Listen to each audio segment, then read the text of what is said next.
heard right. The Hot 7 Nightly News is now at 7:15. Yes, tune in at 6:45 p.m. and be the first to catch the latest happenings in your world. On the run, watch us on your cell phone or tablet via the Caribbean Hot FM app. Trusted, objective journalism from our diligent news team. Get it fresh, get it hot. The Hot 7 Nightly News, now at 7:15. Watch us on channel 117 on Flow, channel 7 Plug and Play, or follow us on Facebook Live on Caribbean Hot 7 TV.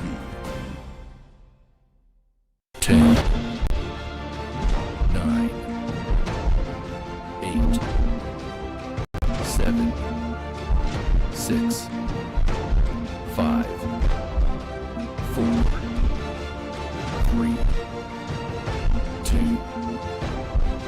1.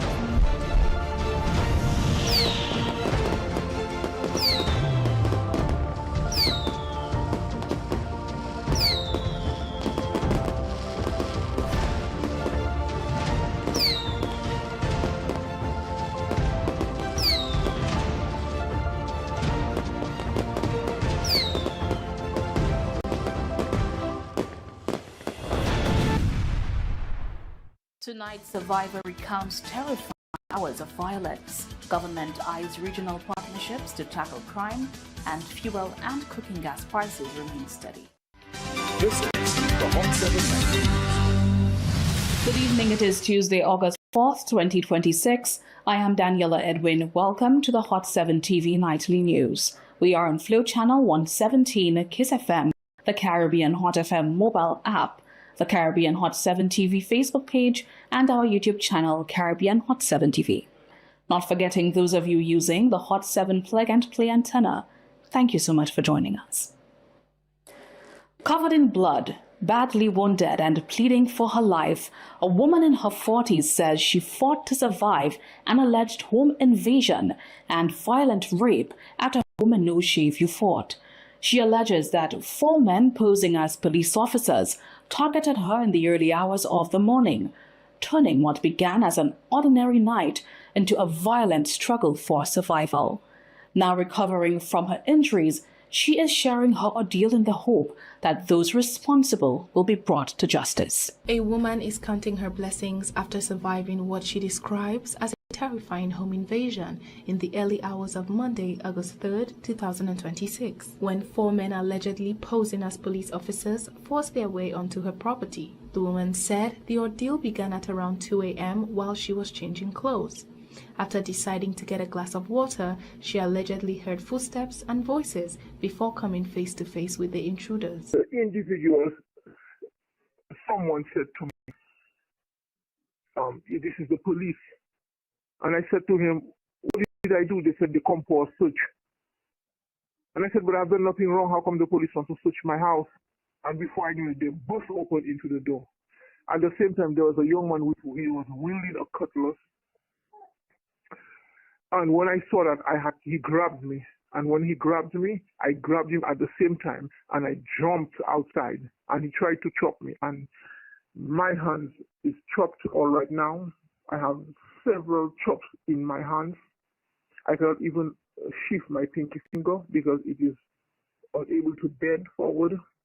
He dragged me into a field of potatoes and he started beating down on me. She alleges a violent struggle broke out and spilled outside the house, where one of the men reportedly assaulted her with a cutlass, leaving her with multiple injuries as she fought desperately to escape. And the young man continued struggling with me and beating down on me severely, and I'm trying to escape from him. He tried to grab onto the cutlass. I took the cutlass again, and when he pulled the cutlass from me, my other hands got cut tremendously. Before I knew it, he was on top of me having his way. He punched me in his face. Before I knew it, I'm there drinking blood. While this man is punching me and he's having his way with me, he's telling me not today. He's asking me to have a relationship with me. And I'm not having a relationship with him, and I'm just the cutting style on him. So I'm getting what I deserve because I think I have style. What? I couldn't understand what was going on. He was having his way with me intimately, and I'm begging him to get off of me. And he's screaming at me, stop there because he's going to kill me. He hold me onto in a chokehold, and I'm screaming and I'm begging him to leave me alone. She further claims another suspect was allegedly armed with a gun and instructed the others to drag her back inside the house where her disabled child was also present. Fearing for both their lives, she pleaded with the men to stop. So if that woman tried to run, shoot her, I tell him, please drop me, because he hold me by my hair and trying to drag me and bring me back into the house, because I was meters away from the house at that time, because I had already sighted him and I'm rolling down into the people's potato field on the other side of my house. The young man stood by me with the gun on me, and I said to him, please do not kill me. I have a disabled baby in the house. I've done nothing wrong to none of you. I don't even know what is going on. Please let me go. You have a mother, you have a sister, and I'm bleeding profusely. And I stumbled back and I fell, and I'm trying to run away from him, and I ran away. The woman eventually managed to break free and ran to a neighbor's home where emergency services were immediately called. She was taken to hospital for treatment where doctors assessed the full extent of her injuries. I did not have time to see the injuries I had until when I arrived at the hospital. I have a big gash in my face. I have a serious deep cut in my face. I think he had rings, and when he punched me really bad, he punched me all in my head and in my face. I have a cut in my leg.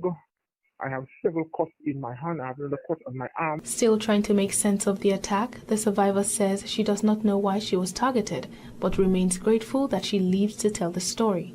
As it stands, the police are investigating the incident. I'm Christabel Obi reporting for Hot 7 TV News. St. Lucia is looking to Jamaica's crime reduction efforts as it continues discussions on strengthening its own crime prevention strategy through policing, social programs, and rehabilitation initiatives. Minister of Crime Prevention Jeremiah Norbert says the government is studying lessons from Jamaica's approach, which combines law enforcement with social interventions. Minister of Crime Prevention, Honorable Jeremiah Norbert, says the government continues to engage with Jamaican authorities, noting that the country's progress in reducing major crimes followed the implementation of several policing and crime-fighting strategies. He says Jamaica's approach combined law enforcement measures with social interventions, lessons St. Lucia is also considering as it develops its own crime prevention strategy. So we're in direct conversation with the Minister of National Security, Dr. Morrison of Jamaica. We've spoken to him about the model that they've been utilizing in Jamaica. To be honest, it's not something that happened overnight. It actually took some serious doing before they got to where they are. And along with it, they had measures. There were also quite a bit of social measures and social intervention measures that is being utilized in Jamaica. So as we speak, we're in dialogue, constant dialogue with Jamaica. The minister says the government has invested in crime prevention initiatives, including community-based programs aimed at addressing the cause of criminal behavior. He adds that a recent review of local crime trends and public concerns has been completed, with recommendations now being considered for further action. As we speak, the crime prevention, we have two officers working here, a research officer, two research officers, Dr. Montel Felix and Dr. Johnny. Dr. Johnny is also here with us, Leonard Johnny, and they submitted initially they were reviewing the statistics and the crime trends and I guess the general perception of and fear of crime in St. Lucia. So they would have done some work with Bodley Correctional Facility, with the public. They've gathered the data, they've analyzed the data, and now they recently submitted a document on my desk for review in terms of some of the programs and policies that they believe that we need to implement. You will be hearing public pronouncements from us probably during the month of September. Norbert says another major focus is rehabilitation. He argues that too many former inmates return to prison within months of their release, highlighting the need for stronger reintegration programs to reduce repeat offending. The minister says government is also working with the private sector while placing renewed emphasis on rehabilitation programs within the Bordelais Correctional Facility. I did a visit of the Bordelais prison last week, Wednesday before. I can tell you we've revitalized the farming program. inmates working on the farm, the poultry. We've set up the poultry system again. The piggery is well ongoing. We've set up a rabbitry, and all of that is happening at the facility. More than that, you have inmates. I saw quite a few inmates working in the tailoring section. So the industries unit at the prison is being quite a bit just to get those individuals ready for the world of work upon limiting or upon release from prison. While the government has not yet detailed which elements of Jamaica's approach could be adopted locally, officials say more information on St. Lucia's evolving crime prevention strategy is expected to be announced in September. I'm Christabel Obi reporting for Hot 7 TV News. Despite rising global oil prices, fuel and cooking gas prices in St. Lucia will remain unchanged from August 1st to 23rd, 2026. Gasoline, diesel, kerosene and LPG prices will stay at their current rates, with the next review scheduled for August 24th. The Office of the Prime Minister says rising global oil prices have increased the international cost of gasoline, diesel and kerosene. However, Press Secretary to the Prime Minister, Melissa Paul, says retail fuel prices in St. Lucia will remain unchanged for the period August 1st to 23rd. The government of St. Lucia has maintained the retail prices of fuel and liquid petroleum gas, LPG or cooking gas, for the period August 1st to August 23rd, 2026, despite a rise in global crude oil prices during the referenced period. International benchmark crude oil prices increased by 9.4% during the 3-week reference period, driving up the cost of gasoline, diesel, and kerosene on the international markets. Despite those increases, the government has kept retail, fuel, and cooking prices unchanged for consumers in St. Lucia. Fuel and cooking gas prices will remain unchanged for the current pricing period. Gasoline and diesel will continue to sell at $16.75 per imperial gallon, while kerosene remains at $10.41 per imperial gallon.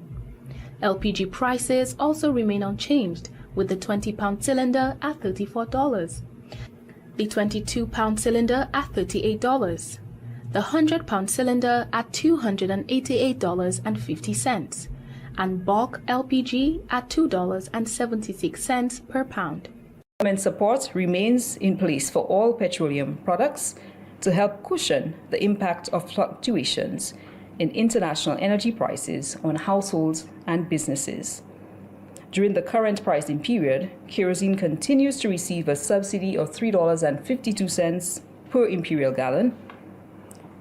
The government will also continue to subsidize cooking gas by $24.27 per 20-pound cylinder, $26.10 per 22-pound cylinder, $2.87 per 100-pound cylinder, and 3 cents per pound of bulk LPG. Fuel prices are reviewed every 3 weeks under the modified fuel price pass-through mechanism. The next review is scheduled for August 24th, 2026. I'm Christabel Obi reporting for Hot 7 TV News. And now it's time for Hot 7 TV News quiz break. Which country has the most time zones?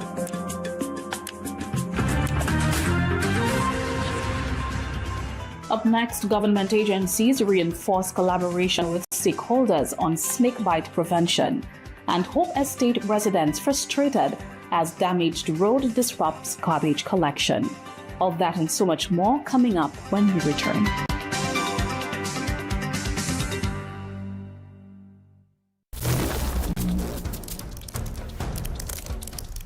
Mr. Banks!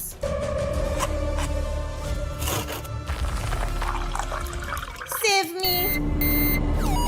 Different dish, another money problem. I'm on my way.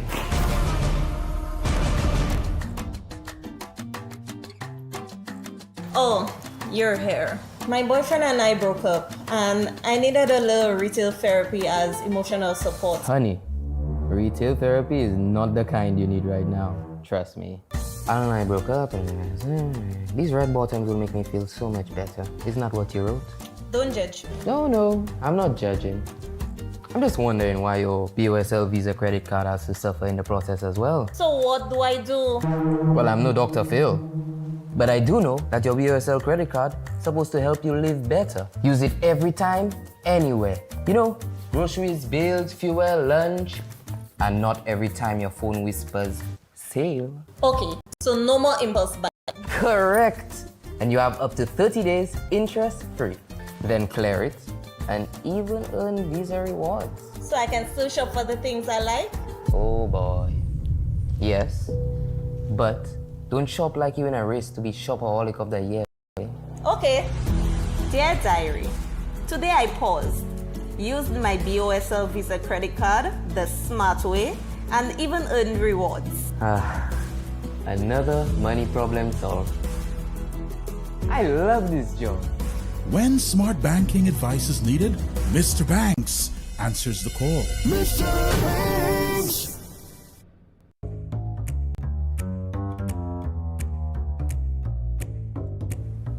Enjoy! Wait, hold on. Where the real food? No mac and cheese, no stew backs? It's there. Just balanced.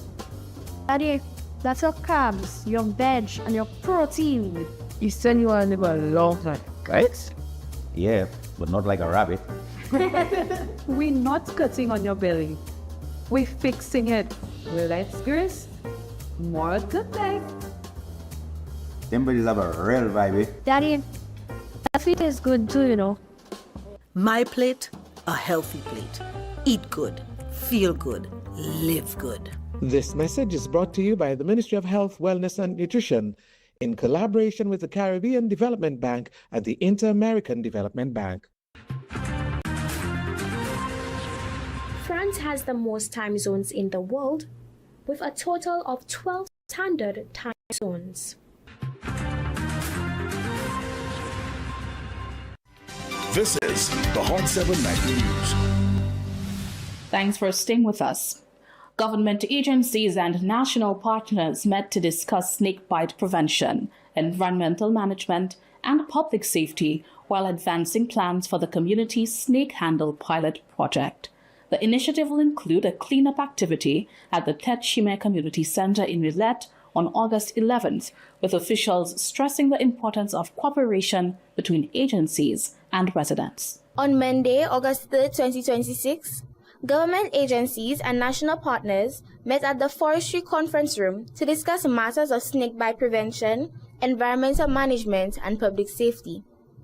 The meeting advanced preparations on the Community Snake Handle Pilot Project, which includes a community cleanup action at Tet Shime Community Center in Millet on August 11, 2026. Representatives from the Ministry of Agriculture, Ministry of Health, St. Lucia National Trust, and other stakeholders were present, convoked by the Ministry of Forestry and Land Resource Development. Permanent Secretary in the Department of Agriculture, Bradley St. Ush, underlined that success depends on effective collaboration between agencies and communities. He also stated that the agencies will contribute skills based on their respective competence. The success of this initiative depends on effective collaboration across government and with our communities. The Forestry Division will provide technical leadership and program coordination, while our partner ministries and agencies will contribute according to their respective mandates and areas of expertise. Conservation Officer in the St. Lucia National Trust, Merlin Murray, noted the pivotal need for public awareness and education on the different snake species found on island. A lot more education, public awareness needs to be done regarding the snake species in St. Lucia.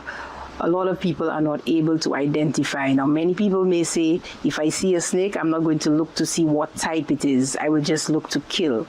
But sometimes trying to kill the snake may be more detrimental to you as an individual. So I think, again, public awareness is very critical on knowing our different snake species in St. Lucia. Senior Officer in the Ministry of Health, Dr. Delphina Vernon, reminded the public that the treatment following a venomous snake bite is anti-venom, which is only administered at our hospitals. The Ministry of Health wants the public to know that the definitive treatment for snake bite from a venomous snake, such as the Fudilus that we have in St. Lucia, is the administration of antivenom. However, antivenom use comes with specific measures that need to be taken to ensure that it is done safely. For this reason, we in St. Lucia administer antivenom only at our secondary and tertiary care facilities, which are our hospitals, the St. Jude Hospital and the OKEU Hospital at the Millennium Heights Medical Complex, as well as the Tapia Hospital. Giving antivenom in those facilities ensures that you have the supporting services that may become necessary during the administration process. Persons may develop severe allergic reactions which can result in death. As a result, you need to have your ICU support, you need to have your specialists, you need to have all of the resuscitation medications. There are many things that you need. You need lab services. These components are only available at our hospitals. Senior Environmental Health Officer in the Ministry of Health, Glenda Etienne Sipal, also highlighted the correlation between environmental sanitation and vectors and the presence of snakes. One of the things we understand is that, for example, rats, the increasing the presence of rats is what would possibly attract the snakes into a particular area. And from a vector control standpoint, we are going to bring our expertise to the ground, to the millet area, so that we can provide that level of assistance from an environmental health standpoint. The project supports the government's efforts to protect public well-being, preserve St. Lucia's natural environment, and strengthen local resilience through coordinated, research-based solutions. For Hot 7 TV News, this is Ethne Brown reporting. Residents of Hope Estate, Graceview Fort say garbage has gone uncollected for nearly 2 months because collection trucks cannot safely use the badly damaged road. They are urging authorities to repair the roadway and to restore regular garbage collection, as overflowing waste continues to create health and sanitation concerns. Residents of Hope Estate, Graceview Fort, say they are frustrated as overflowing garbage and worsening road conditions continue to create daily challenges. Residents say waste has been piling up because garbage trucks can no longer safely access the area due to the badly damaged road.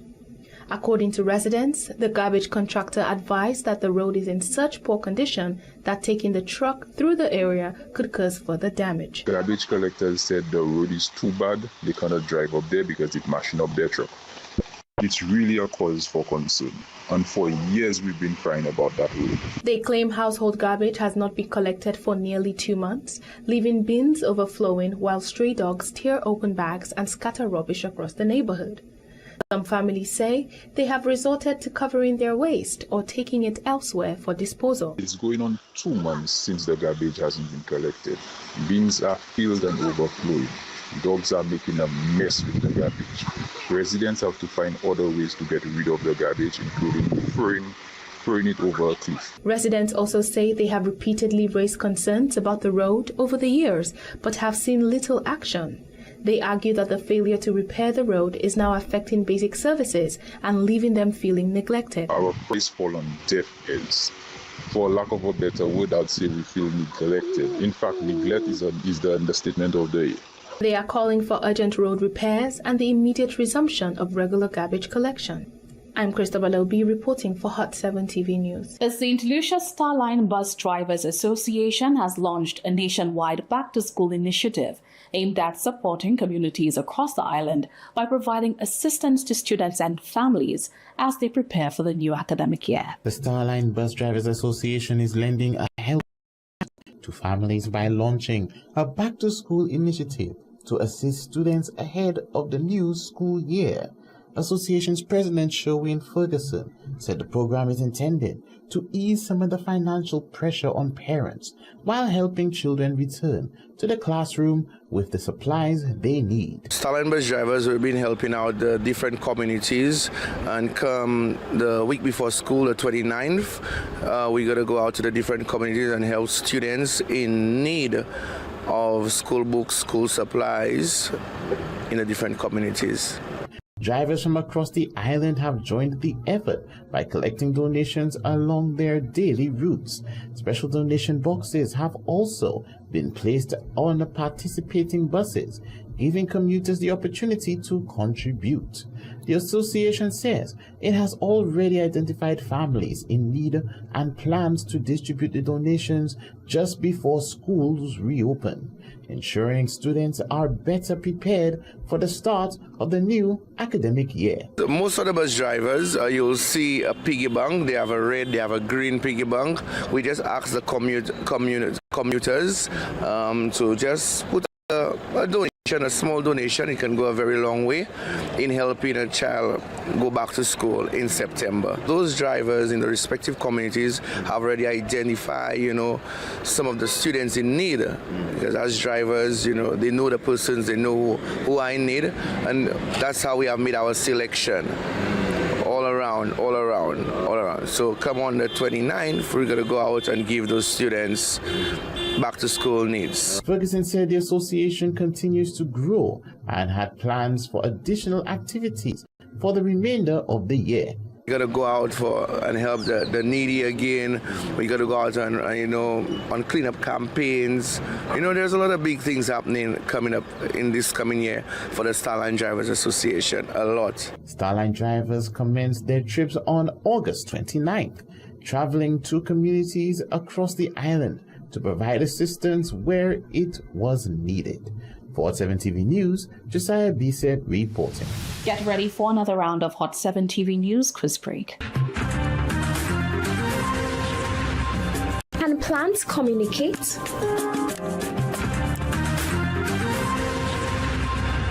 Stay with us. We'll be right back with more news.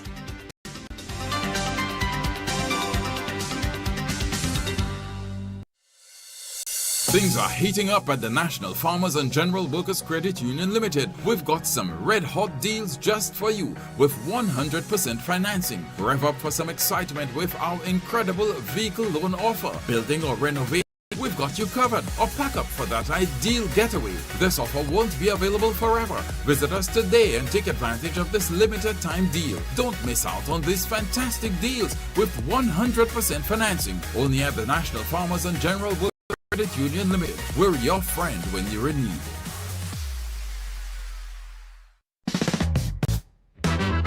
Ready to sing it out? Every other Wednesday, 7 p.m. to 11 p.m. Bring the energy to the ultimate blast karaoke night. Shower singer or stage legend. If you've got a voice, the mic is yours. And the vibes stay high. From old school classics to today's big hits. Step up, sing loud, sip on drink specials, enjoy tasty eats, and win big with Bingo. Blast Entertainment Center, corner of Chisel and Brazil Street. Upstairs, the new Starlight Building. So warm up those vocals, grab the mic. Blast Karaoke Night. Big notes, bigger wins. Get ready for another evening of spectacular performances at Blast Karaoke Night on Wednesday, 12th August 2026. St. Lucia, are you ready? The Kings are back. This August, come experience the excitement of the Republic Bank Caribbean Premier League cricket as the St. Lucia Kings light up the Darren Sammy Cricket Ground. Join us on August 12th, 14th, 16th, 19th and 21st from 7 p.m. Come for the cricket, come for the entertainment, come for the music, the lights, the food and the unforgettable atmosphere. Bring your friends, bring your family, and wear your Kings colors with pride as we defend our home turf. St. Lucia Kings, one nation, one pride. Get your tickets now and be part of the action at the Darren Sammy Cricket Ground. Now you can take Hot FM, Kiss FM and Hot 7 TV with you wherever you go. Whether you're in St. Lucia or exploring our four corners of the globe. Our record-breaking app has already been downloaded over 500,000 times on Google Play and the Apple App Store. To bring you the best in HD, we've relaunched a brand new app. Get it for free in the App Store by simply searching Caribbean Hot FM HD. Listen to us in real time, anywhere, any place, anytime. We've added so many cool new features, like our live in-studio option, where you can see your favorite announcers and DJs at work. So download the app today. It's free. Spread the news. St. Lucia is now in HD around the world on the Hot FM app. Don't miss out. Join the fun and stay connected.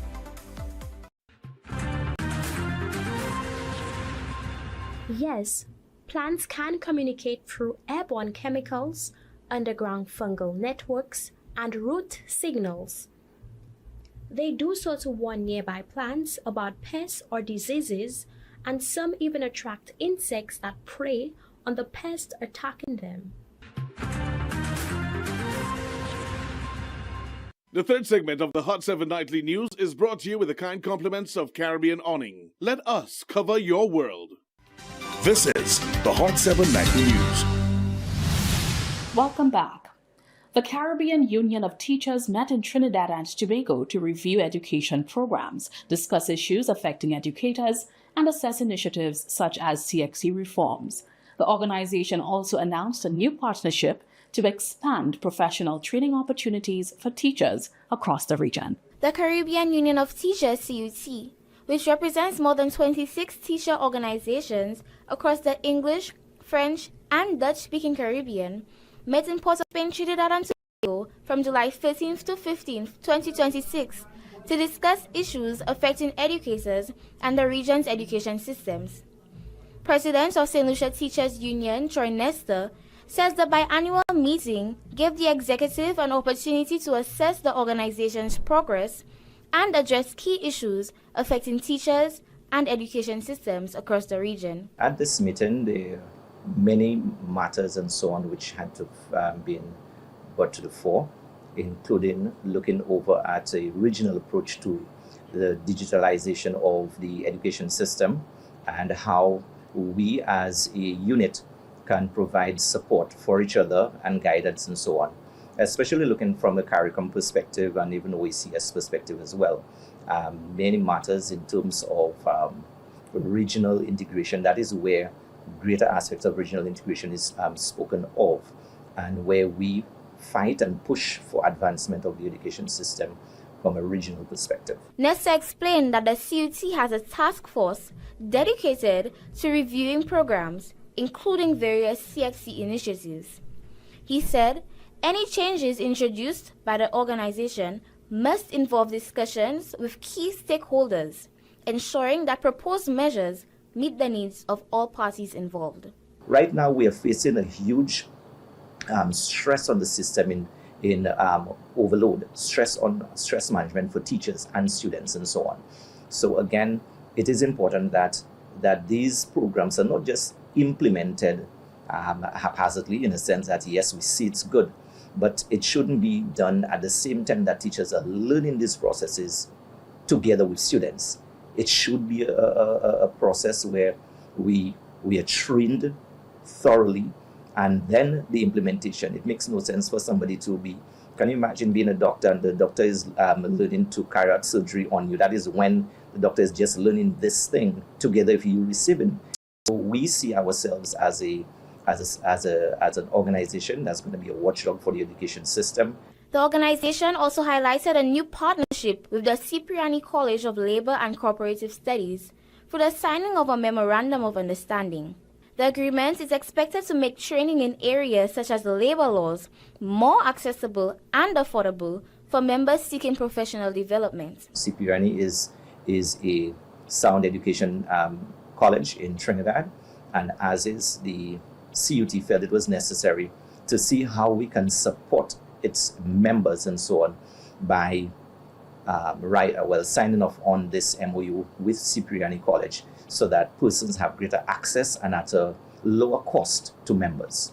CUT says it will continue to provide guidance and support to strengthen education systems and improve opportunities for teachers across the Caribbean.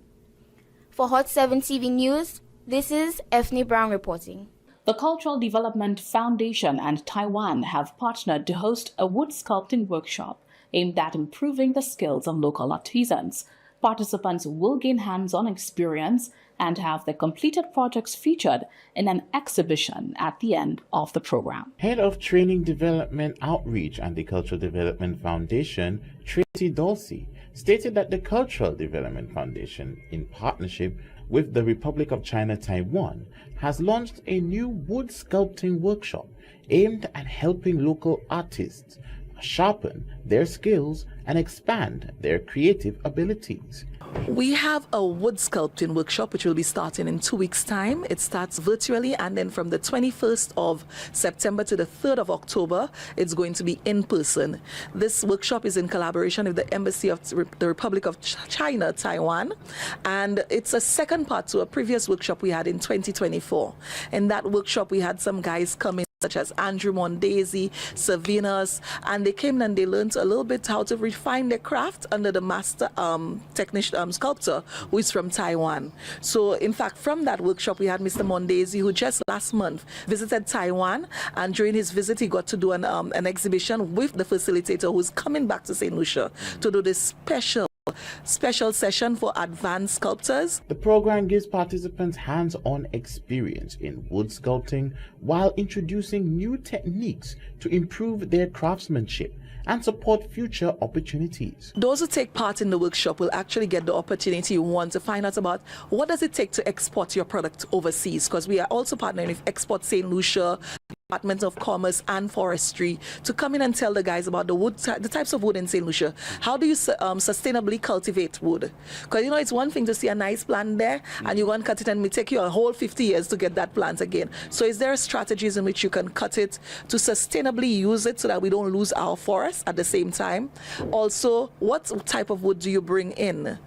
Because sometimes, now we have a serious termite issue. For the project itself, we're going to be teaching wood preservative techniques. She added that the program will also focus on improving product packaging and pricing strategies. We're also going to teach them about packaging and pricing, because one day you go to the guy and things nice and he'll tell you this is $100. The next day he'll tell you, listen, I'll give it to you for $20. So we're seeing also how we can teach these guys how to price their products and package it, that it can get out there beyond our shores into the international market. And it culminates with a nice exhibition that will be taking place as part of the Taiwanese National Day, which is on October the 8th. Officials encouraged interested persons to follow the Cultural Development Foundation's social media platforms for updates. Contact the organization by phone or email, or visit its main office in Castries for more information. For 7 TV News, Josiah Bisset reporting. St. Lucians are preparing for the annual La Rose Festival, with celebrations already underway and more events planned in Vieux Fort, Dennery and Moshi throughout August. The Cultural Development Foundation says efforts are continuing to keep the tradition alive, while encouraging younger generations to embrace the island's cultural heritage. St. Lucians are getting ready for the return of the La Rose Festival, a treasured cultured celebration. Activities have already begun, with one of the Flower Festival's events taking place in Dennery, followed by celebrations in Vieux Fort on Saturday, August 8th, another event in La Brie on Saturday, August 22nd, and the final activities on Sunday, August 30th. Communications Director of the Cultural Development Foundation, Kendall John, said La Rose remains an important part of St. Lucia's history, and efforts must continue to keep the tradition alive. We have to, again, reiterate to St. Lucia that the flower festivals are very important. They predate emancipation. They have been there hundreds of years, and we have to appreciate them because they are unique to St. Lucia. At this moment, we are in discussions with UNESCO and with the Flower Festival societies to ensure that they are inscribed on the Intangible Cultural Heritage list of UNESCO. He added that attracting younger generations is key to ensuring the festival continues to be appreciated and carried forward.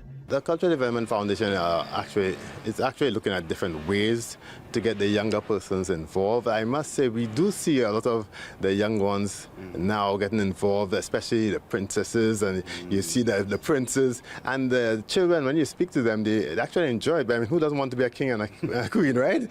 So we just think we got to continue to keep the movement alive and find fun ways to get the children involved, because of course if youth are not included in the culture will die. John also outlined plans for the upcoming celebrations, including major parade activities scheduled for Dennery and Moshi, as the island prepares to honor one of its most beloved cultural traditions. This year in Moshi we have the usual ceremony in the church, of course, and then of course the parade in Moshi and on the field. So definitely it'll be the same style that people have come accustomed to, the grand style that Laos does their celebrations. And of course we're asking all St. Lucians to come out and enjoy, and if not participate, well, be a spectator in your culture. For 7 TV News, Josiah Bisset reporting.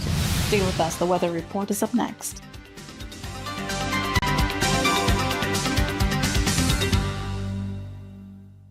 The third segment of the Hot 7 Nightly News is brought to you with the kind compliments of Caribbean Awning. Let us cover your world.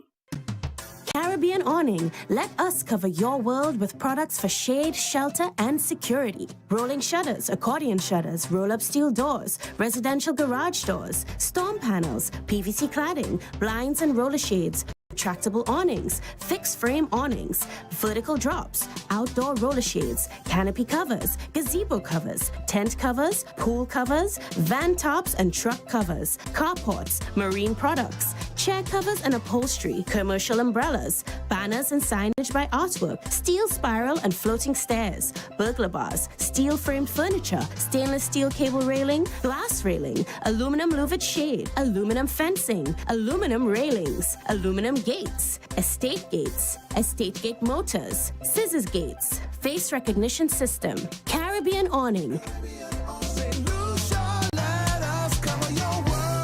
Log on to CaribbeanAwning.com. Looking for the best way to advertise? Stop searching.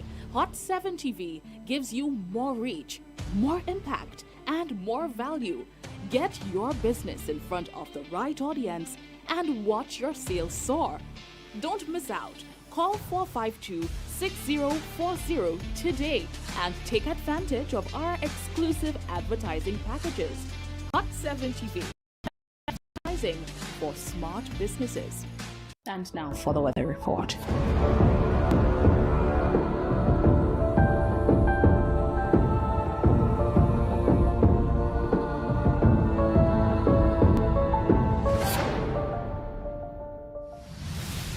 Good evening and welcome to Hot 7 TV's weather forecast.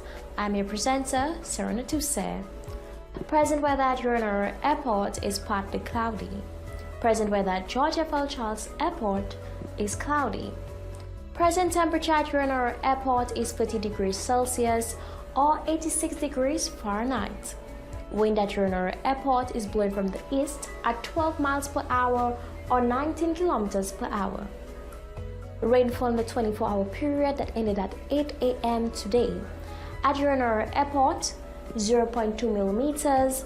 At George F.L. Charles Airport, 0.7 millimeters.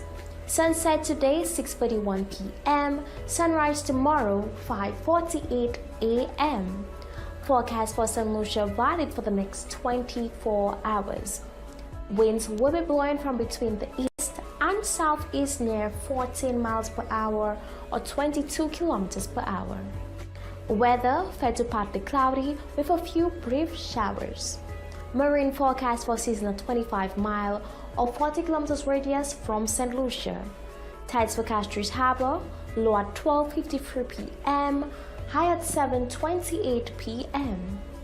Tides for Beaufort Bay, low at 2:20 p.m., high at 8:35 p.m. Seas slight of waves 2 to 4 feet or 0.6 to 1.2 meters. Tropical weather outlook. The Atlantic Air Pressure System will maintain light to moderate easterly winds across the eastern Caribbean region over the next couple of days. A tropical wave located over the central tropical Atlantic is moving westward near 12 miles per hour or 19 kilometers per hour.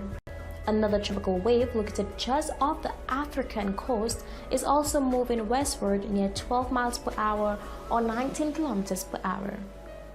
Tropical cyclone formation is not expected over the tropical Atlantic during the next 7 days. This has been Hot 7 TV's weather forecast for today, August 4th, 2026. I'm your presenter, Serena Tuse. Thank you for staying tuned and do have a good night.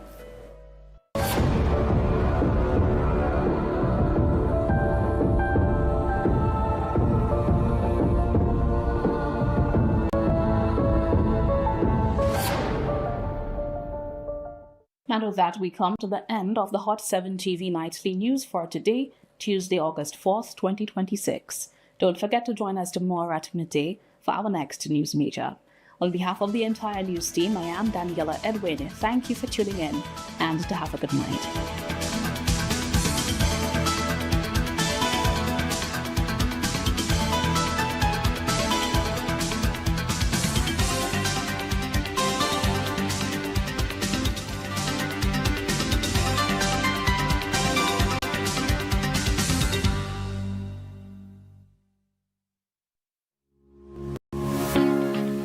And now for our Hot 7 TV special news feature.